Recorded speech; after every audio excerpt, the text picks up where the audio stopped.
বিশ্ব ক্রিকেটের সব রকম আপডেট পাওয়ার জন্য আমাদের চ্যানেলটিকে আজই সাবস্ক্রাইব করে রাখুন। ওডিআই সিরিজের জন্য ভারতীয় দলে মস্ত বড় পরিবর্তন দেখা গেছে। ভারতীয় দলে এন্ট্রি নিয়ে ফেলেছেন রোহিত শর্মা ও বিরাট কোহলি। ভারতীয় দলের প্রধান কোচ গম্ভীর ভারতীয় দলের এই দুই কিংবদন্তিকে সিরিজটি খেলার জন্য রিকোয়েস্ট করেছিলেন। পাশাপাশি লম্বা সময় বাদে দলে ফিরছেন শ্রেয়াস আইয়ার।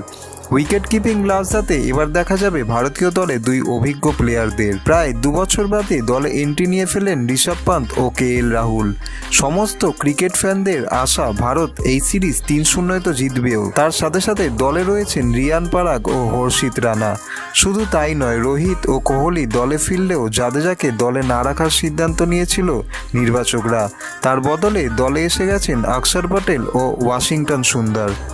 ভিডিওটি ভালো লেগে থাকলে বাংলার ক্রিকেট চ্যানেলটিকে অবশ্যই সাবস্ক্রাইব করে দিন।